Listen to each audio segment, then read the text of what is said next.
Bonjour à vous tous, j'espère que vous allez bien. Allez, on va continuer notre série sur les listes. On a traité dans les anciennes vidéos, dans les précédentes vidéos, on s'est arrêté à l'exercice 9. Maintenant, je vais essayer en fait de traiter le maximum d'exercices. Normalement, priori, j'ai planifié à ce qu'on essaiera de faire à partir de l'exercice 10 jusqu'à l'exercice normalement 23, où on essayera de voir les exercices qui nous intéressent le plus, et surtout parce que là, il y a des exercices qui se ressemblent, donc on ne va pas tout faire exactement. Donc je vais commencer par l'exercice numéro 10. Le but, c'est d'écrire un programme Python qui permet en fait d'avoir deux listes en input et de retourner ou de donner en fait un true si on y retourne en fait true si dans le cas où il va y avoir au minimum un élément en commun entre deux listes données. Donc je vais commencer par cet exercice-là. Donc là c'est l'exercice numéro 10, juste on va mettre en fait l'énoncé là, et si vous avez besoin de l'énoncé de la série, n'hésitez pas à m'envoyer un message, je vous l'enverrai de suite. Alors, donc l'idée en fait c'est quoi au juste? Donc je vais faire en fait une petite fonction qu'on va le nommer common, par exemple common data, voilà. Donc common data, et dans ce common data j'aurai en fait deux listes. Donc la première liste 1 et la liste 2 en fait sont les deux paramètres que je vais mettre en fait dans l'appellation en fait de ma fonction. Ok, et je vais par la suite en fait les définir dans l'appellation en fait de cette fonction.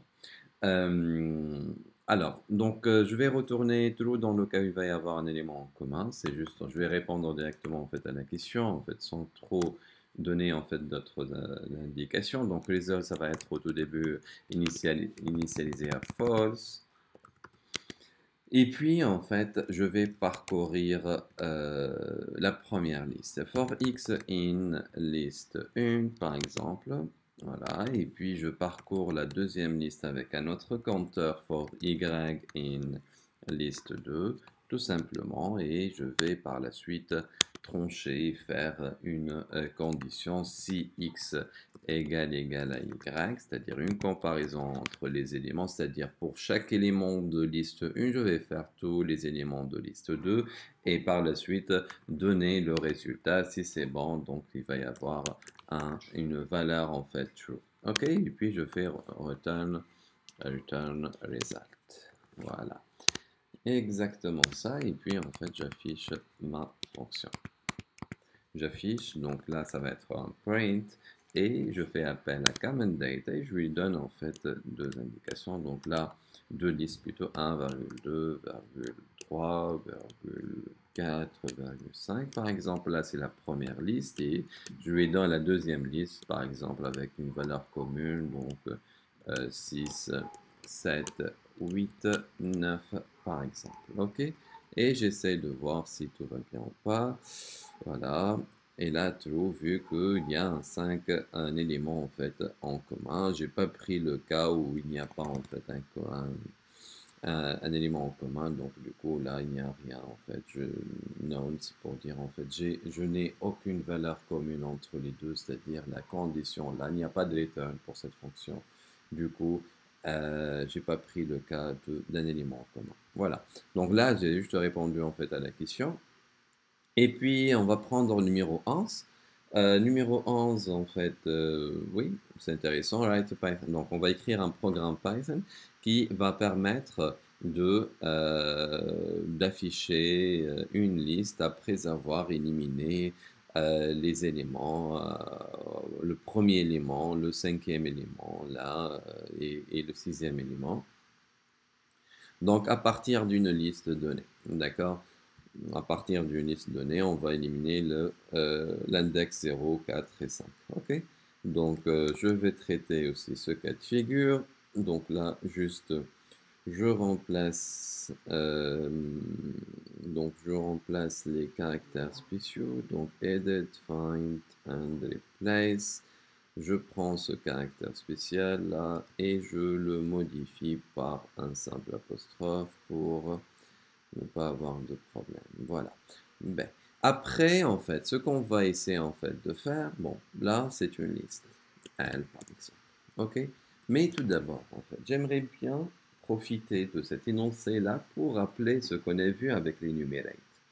Par exemple, si nous avons, par exemple, une liste L, elle est composée en fait de quelques mots, genre dire, je sais pas, je vais mettre change,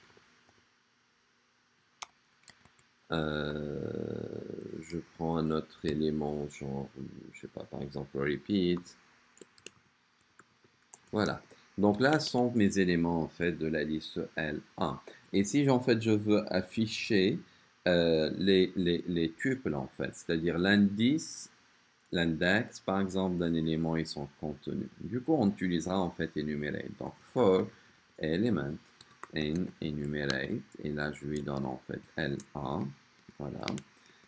Deux points, et puis en fait j'affiche tout simplement et j'essaie de voir quel est le résultat. J'ai pas encore répondu bien sûr à la question, là je vais juste en fait j'aimerais bien en fait en profiter pour voir qu'est-ce que ça va me donner en fait l'énuméré. Donc là elle est à l'indice 0, voilà, et là c'est l'indice 1, là c'est l'indice 2 et ainsi de suite pour vous donner en fait, parce que là il faut pas oublier, donc comment peut-on y accéder en fait à ces éléments là, c'est ça en fait qu'on aimerait bien en fait voir. Du coup j'en profite pour voir comment ça se passe. Alors, là, quand vous avez vu, en fait, là, il me donne en fait l'élément, et ça me donne en fait l'indice ainsi que l'élément en fait de la liste. Après, comme vous le savez, une petite remarque, donc je peux changer en fait l'indice, hein. C'est-à-dire en fait, si je veux qu'elle commence pas à partir d'un 0, par exemple, là, je veux qu'elle commence à partir d'un 10, ça ne me dérange pas. Et je peux aussi en fait afficher à la limite les deux compteurs, donc like count and element. Et puis en fait j'affiche en fait disons le couple, hein, count and element. Voilà. Donc là aussi elle me donne en fait la réponse, mais sachez qu'elle soit en fait à partir de 10 parce que là j'ai voulu qu'elle je change les indices. Juste une petite remarque en fait de passage. Et maintenant en fait je vais commencer à répondre à ma question. Donc j'ai une liste L qui est composée des différentes couleurs là et j'aimerais bien en fait afficher quelques éléments. D'accord? Donc plutôt juste pour rafraîchir la mémoire. After remove, donc je veux beaucoup plus, donc le 0, le quatrième et le cinquième élément de cette liste-là, je ne veux pas qu'elle soit en fait affichée.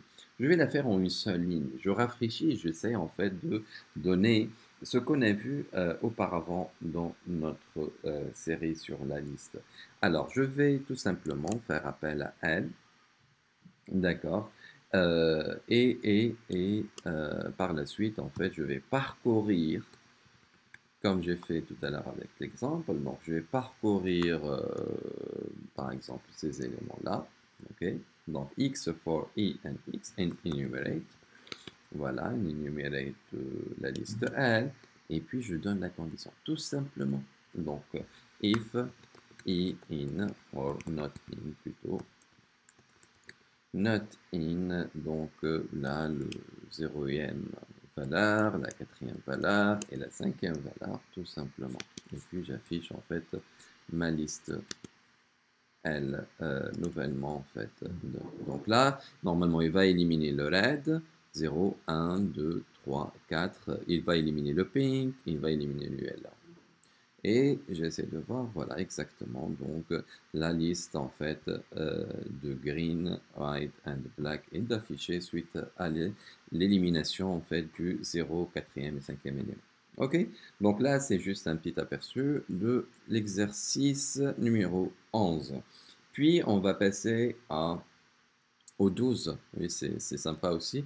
Donc on va écrire un programme donc, qui permet d'écrire les nombres donc, à partir d'une liste après avoir éliminé les nombres pairs à partir de ces listes-là. Éliminer les nombres pairs, c'est-à-dire, autrement dit, garder les nombres impairs. Donc, c'est kiff-kiff, donc c'est la même chose. Donc là, je vais prendre une liste donc donnée par l'utilisateur. Donc là, je vais prendre des nombres genre 7, 8, 120, je sais pas, 25, 44, et j'en passe. Voilà. Et puis, donc j'ai des nombres pairs, j'ai des nombres impairs.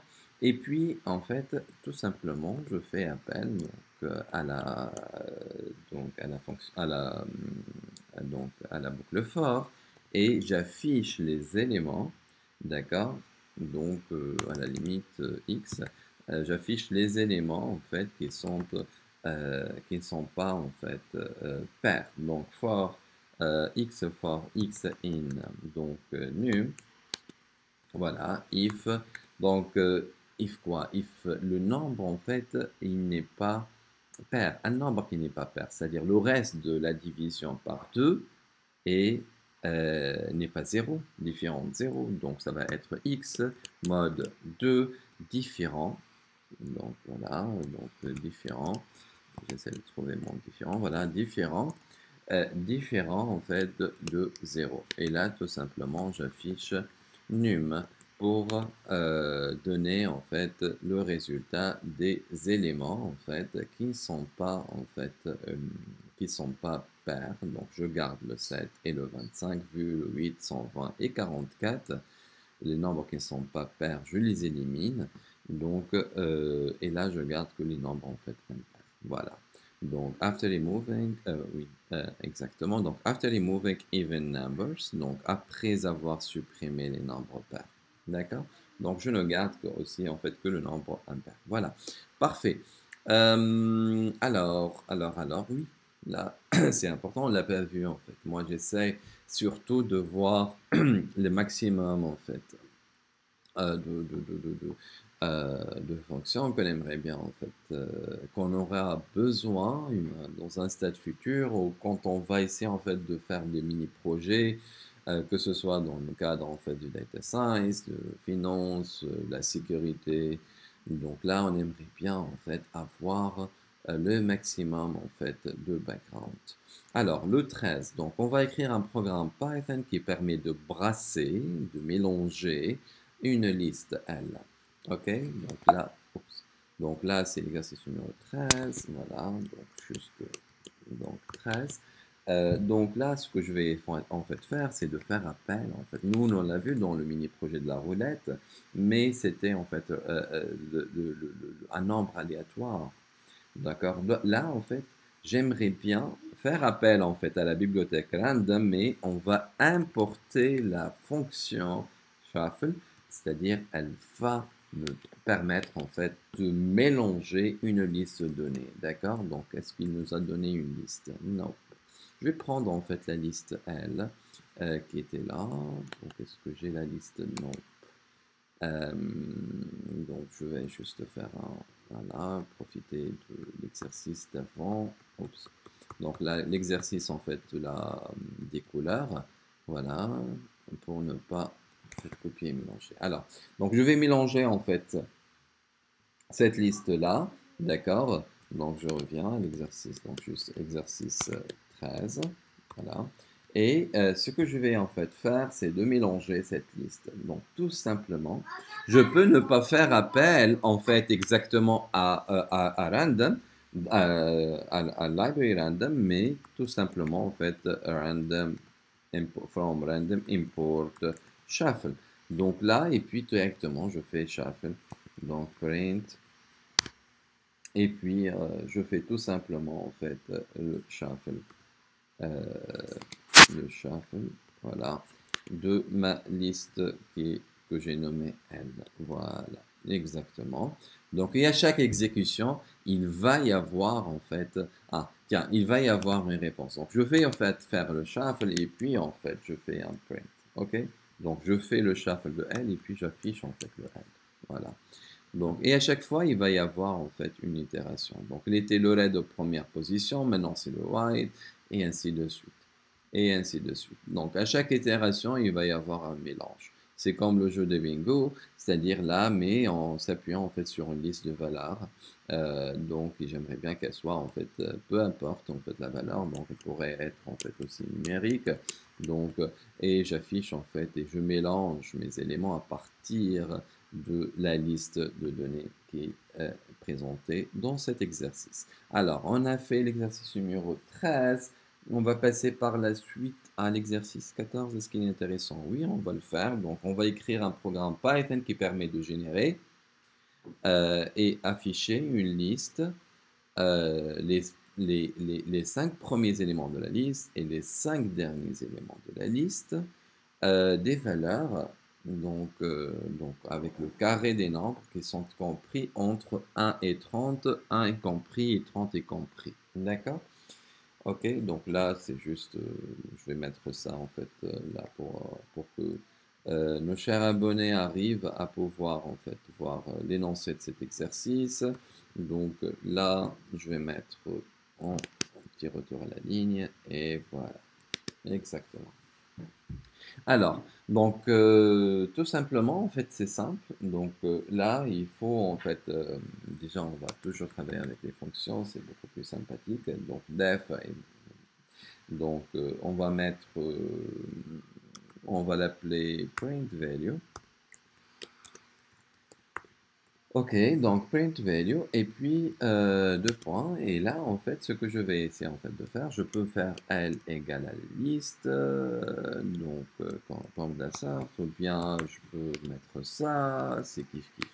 D'accord, donc pour définir que L c'est une liste. Et puis je vais parcourir tous les éléments, donc, mais tous les éléments de 1 jusqu'à 30, mais il m'ont dit en fait qu'elle commence à partir de 1 et elle termine à partir, termine jusqu'à 30. Du coup, donc si je spécifie pas à partir de la borne 1, il va prendre 0. Du coup, moi, j'aimerais bien qu'elle commence à partir de 1 et je veux qu'elle atteigne en fait le 30. Du coup, on va passer à 31. Ok? Donc, for i de 1 à 31, tout simplement, je fais un simple append du carré, le square. Donc là, c'est le carré en fait de la valeur. Je peux faire appel aussi à la bibliothèque math ou bien tout simplement i au carré. Et surtout après, ce qu'il m'a dit en fait, c'est d'afficher les 5 premiers éléments et les 5 derniers éléments. Du coup, tout simplement, j'affiche un simple print, je fais appel à ma liste et puis tout simplement, je mets mes 2.5, c'est-à-dire mes 5 premiers éléments, puis mais voilà, mais les 5 derniers éléments, je peux mettre en fait moins 5 de points. C'est kiff kiff. Donc il y a plusieurs possibilités. Mais bon, là, c'est tant que c'est beaucoup plus facile en fait de prendre cette méthode, donc je fais appel à cette méthode-là. Voilà. Et là, en fait, elle me donne deux affichages. Le premier, alors print, ah non, juste je fais pas en fait appel à print, vu que là c'est bon, il n'y a pas de return en fait, il y a un print directement, donc là directement je fais appel en fait à ma fonction, et là elle me donne les 5 premiers éléments au carré, donc là le 1 au carré c'est le 1, le 2 au carré c'est le 4, 3 au carré, 4 au carré et 5 au carré c'est 25, et là aussi en fait le 30 au carré c'est le 900, 29 au carré 841 et ainsi de suite, donc là c'est la réponse à l'exercice 14. Puis, en fait, qu'est-ce qu'on a d'autre à faire? Est-ce que le 15... Bon, le 15, c'est kiff-kiff, en fait. Juste, l'idée, c'est que là, il demande à ce qu'on affiche... voilà, à partir des 5 premiers... à partir des 5, c'est-à-dire... On ne va pas en fait utiliser les 5 premiers éléments et là de 1 à 20. Du coup, le for, ça va être du 1 à 21. Et puis, en fait, on fait L tout simplement entre crochets 5, 2 points. C'est-à-dire à partir du 5e élément. Donc, il n'y a pas de problème par rapport, je pense, à l'exercice numéro 15. Le 16. Le 16, oui, c'est intéressant là, parce qu'il demande à ce qu'on utilise une library particulière. Donc, on va écrire un programme Python qui va permettre de générer toutes les permutations possibles, d'accord, en utilisant en fait IterTools. Donc, il a une liste 1, 2, 3, il aimerait bien en fait donner toutes les combinaisons possibles. On peut le faire from scratch, mais bon, là, tant qu'il demande, en fait, la question, elle demande, en fait, à ce qu'on utilise une bibliothèque bien déterminée. Je vais juste mettre, en fait, voilà, l'énoncé pour que vous ayez plus de réflexion. Voilà. Donc, voilà, et je vais le mettre en commentaire. Voilà, exactement. Voilà. Et donc, je vais donner en fait une liste L. Donc, pour ce faire, je vais faire un import de cette library, donc itertools. Donc là, import itertools. Donc, comme vous le savez, en fait, on peut, sûrement vous l'avez vu en fait avec moi. Donc, je passe sur PyCharm, sur le menu en fait PyCharm. Il y a PyCharm, puis il y a File, et ainsi de suite. PyCharm, et puis je fais Preferences, et puis tout simplement Interpreter, et puis je passe sur le plus, et j'ajoute en fait le package ici. Donc là, le package c'est itertools. Donc là, juste là, en fait, on le sélectionne et on fait appel à lui. Donc là, il y a en fait More itertools, si vous avez vu en fait ça. Sinon, moi, en fait, je l'ai déjà installé. Et sinon, on peut, comme j'ai donné en fait un aperçu la dernière fois, donc je fais pip install et je mets en fait le package qui est là. Donc c'est kiff kiff. Donc vous avez la possibilité de faire pas mal il y a pas mal de possibilités pour pouvoir en fait télécharger un package déterminé. Donc là, je vais tout, c'est simple en fait, regardez. Donc là, je vais faire appel en fait à itertools. Et itertools, en fait, il y a ce qu'on appelle permutations. Voilà, et puis je lui donne en fait ma liste. Donc là, ça va me donner en fait l'objet en quelque sorte, à vrai dire. Regardez, donc là, si je lui donne en fait, j'exécute en fait, il me donne en fait l'objet. Donc là, si je veux en fait afficher vraisemblablement les valeurs, donc ça va être en fait list de tout ça. Donc, liste de tout ça, ça va me donner en fait toutes les combinaisons possibles, voilà, de 1, 2, 3, 1, 3, 2, 2. Donc, il y a en fait les 6 combinaisons possibles, donc les 3 factoriels, 3 fois 2, donc ça fait les 6 possibilités en fait possibles de ces permutations-là. Alors, je fais par la suite le 17. Donc, dans cette vidéo, je m'arrêterai en fait au 23. Normalement, on essaiera de voir après. Donc, voilà, je mets en commentaire l'énoncé. Alors, la différence, bon, la différence entre, c'est simple, mais bon, le plus important par rapport à ça, qui nous a donné une donnée, non. Donc, l'important par rapport à ça, c'est que comment il y a, j'aimerais bien en fait, donc, beaucoup plus vous former par rapport à la malléabilité sur Python. Donc, si vous avez en fait la liste 1 qui est genre 1,2,3,4 par exemple, et puis j'ai une liste 2 qui est par exemple 1,2 par exemple, ok, et là ça va me donner en fait la différence entre les deux. Tout simplement en fait je peux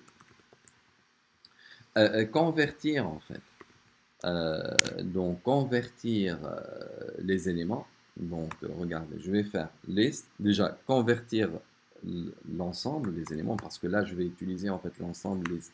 Une, c'est juste une méthode en fait que j'aimerais bien en fait l'énoncer avec vous.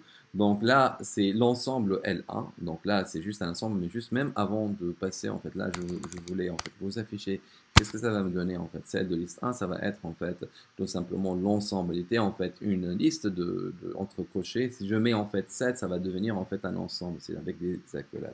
D'accord? Donc moi en fait, j'ai voulu en fait faire convertir liste 1 en fait en ensemble et puis je fais la différence avec 7 de liste 2 tout simplement, donc là liste, oups, 7 de liste 2, voilà, et puis en fait là qu'est-ce que ça va me donner en fait comme réponse? Ça va me donner en fait les 3 4, donc là la différence entre les deux listes, mais moi en fait j'aimerais bien que le résultat soit en liste, du coup ça va être en fait liste, donc alors liste, voilà, de tout ça. Tout simplement, et le résultat 3, 4 va devenir en fait une liste. Voilà. Donc là, il y a la malléabilité entre donc les tuples, entre les listes. On verra dans les prochaines séances, les prochaines vidéos, en fait, les dictionnaires. et la data frame. Et comment en fait j'arrive à faire la malléabilité entre les deux. Alors la 18, bon, elle est simple, on avait vu avec les numériques, donc c'est bon. Le 19, oui, c'est simple, mais bon, on le fait rapidement. Voilà. Euh, voilà, donc tout simplement, et je mets mes commentaires là. Donc, l'index, on aimerait bien en fait avoir en fait l'index. Alors, je prends en fait une liste num égale, je vais mettre n'importe quoi, donc là, 10, 30, je sais pas, 4, moins 5, voilà. Et puis, en fait, j'aimerais bien, donc, à partir d'un index donné, or to find the index of an item, donc si je lui donne, en fait, une valeur, ça va me donner, en fait, l'index de cette valeur-là. D'accord? Donc là, si je lui donne, en fait, l'index 30, normalement, ça va me donner, en fait, 1. Donc là, tout simplement, je fais appel à num, et puis index, voilà, et je lui donne, en fait, la valeur 30. Là, normalement, ça va m'afficher, en fait, 1, c'est-à-dire le 30, il est à l'élément, au deuxième élément, parce qu'on commence à partir de 0. Donc là, si je lui donne en fait une valeur qui n'existe pas, donc qui n'existe pas, voilà. Donc là, qu'est-ce qu'elle va me dire? Elle me dit en fait là, le moins 4 is not in list, donc il n'y a pas d'élément en fait dans cette liste-là. Du coup, elle va me donner en fait une erreur, c'est non, donc le cinquième élément. Ou bien là, c'est donc 0, 1, 2, 3. Donc le troisième élément, c'est le moins 5. Voilà. Et là, c'est le 19. Le 20. On fait le 20. Alors, to append a list to the second list. Oui, c'est bon, c'est simple, mais bon. On le fait. Donc, on a dit on va faire les jusqu'à l'exercice 23. Du coup, là, ça va être aussi simple. Voilà, donc le 21, donc je vais prendre en fait une liste, j'aurais pu laisser en fait les données, bon, peu importe, donc 1, 2, 3, 4. Donc là c'est une liste par exemple donnée, je vais prendre une deuxième liste, elle pourrait même être des caractères, hein. Donc red, blue, et je vais mettre en fait, je sais pas, Amen par exemple, voilà. Voilà. Donc, il y a en fait des éléments dans cette liste-là. OK. Voilà. Et par la suite, en fait, j'aimerais bien ajouter donc, une liste à une liste. Donc là, ça, c'est juste, on doit, sinon il va y avoir un écrasement, mais bon, le L1, voilà, donc L plus L1 par exemple. Donc là, ça va être en fait l'addition en fait des éléments là. Je peux en fait là regardez si je mets en fait print L plus L1, qu'est-ce qu'elle va me donner? Elle va me donner en fait juste 1, 2, 3, 4, hop, et elle met à côté en fait les différents éléments. Donc si je mets en fait L1 plus L de même, donc là tout simplement j'ai juxtaposé en fait la liste l'une à côté de l'autre. Alors je fais faire par la suite le 22 to select an item randomly from a list. OK. Avant-dernier exercice, avant de de clôturer cette vidéo-là. Donc là, je vais mettre l'exercice numéro 2. Voilà, numéro 22 plutôt. Donc, ouais, on a utilisé le shuffle tout à l'heure. On a utilisé en fait le range, comment dire en fait. On a utilisé import random et puis il y avait en fait comment dire en fait, il y avait plusieurs fonctions. Donc là, on a utilisé le shuffle, on a utilisé rand int, rand range. Il y a le choice. Le choice en fait que j'aimerais bien maintenant utiliser. D'accord? Donc tout simplement. Donc là, si je vais prendre en fait, alors je vais prendre, j'aurais dû, non, je vais prendre cette liste là. Voilà. N égale à cette liste, voilà. Et puis en fait, je vais tout simplement choisir d'une façon en fait aléatoire. Voilà, donc c'est un print.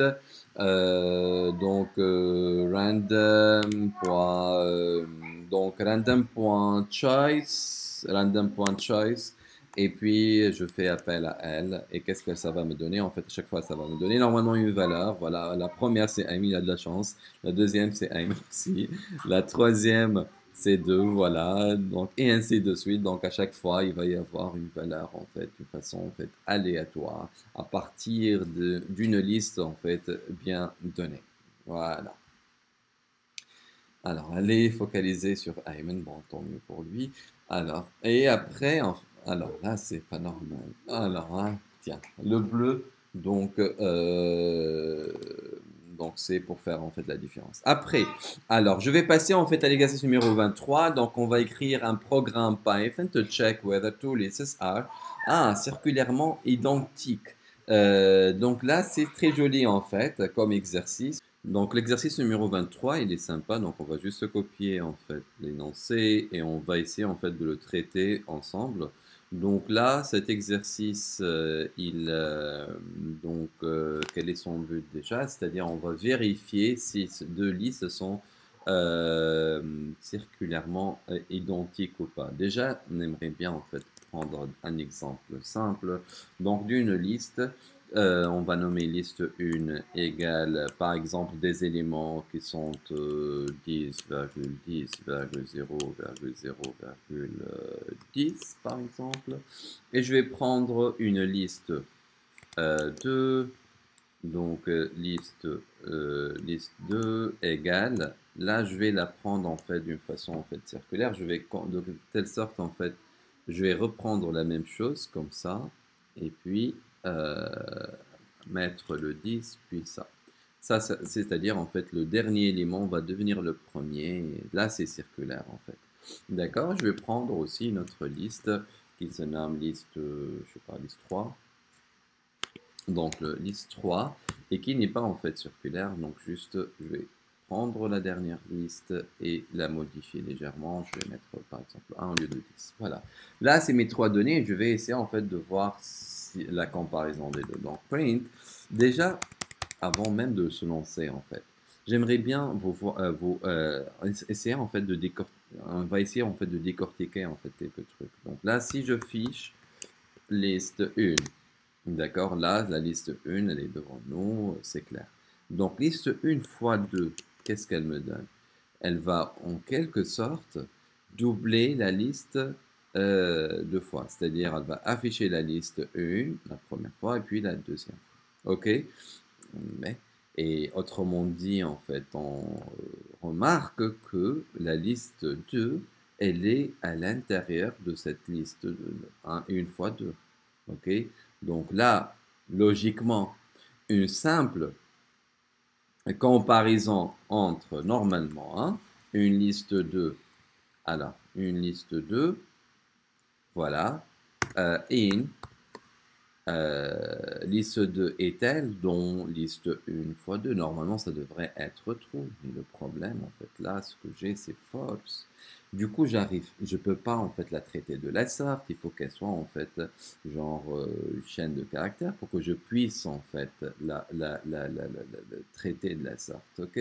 Donc, je dois convertir. Et moi, en fait, j'aimerais bien pas la compliquer, mais beaucoup plus, en fait, utiliser donc des fonctions, comme j'avais dit tout à l'heure, pour pouvoir avoir en fait des trucs en fait en plus.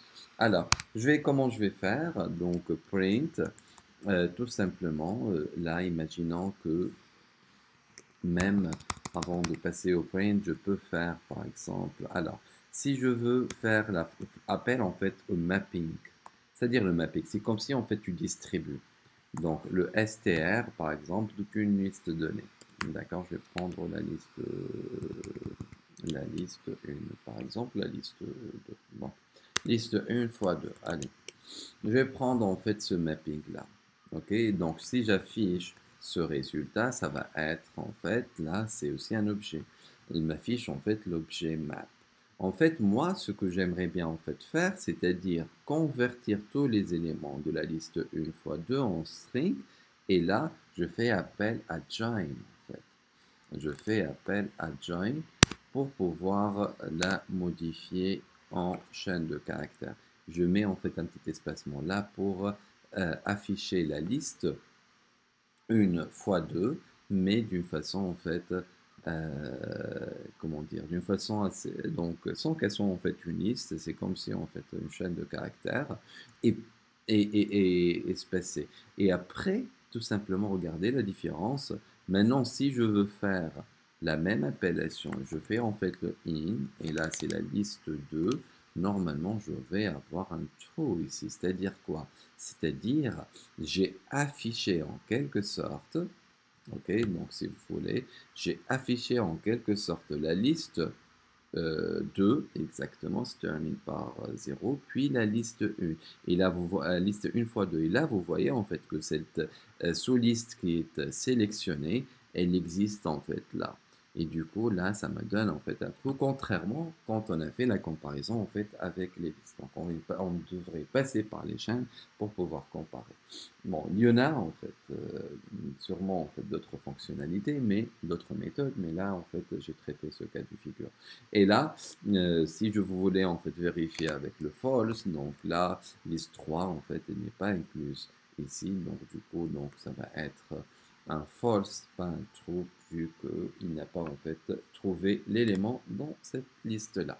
Voilà, donc là on est sur l'exercice 23 et normalement il nous reste en fait quelques autres exercices qu'on va traiter juste après dans la vidéo qui suit. Merci pour votre attention.